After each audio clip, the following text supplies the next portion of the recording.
امون از داغ مادر دلم تنگ است میدانم، تو دیگر بر نمیگردی.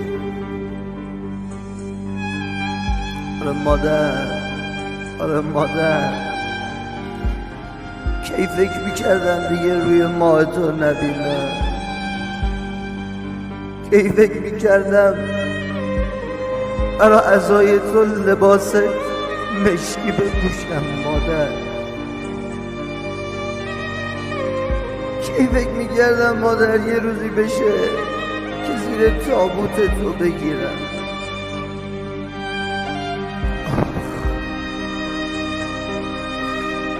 کی فکر میکردم مادر یه روز قد و بالا تو لباس کفن ببینم.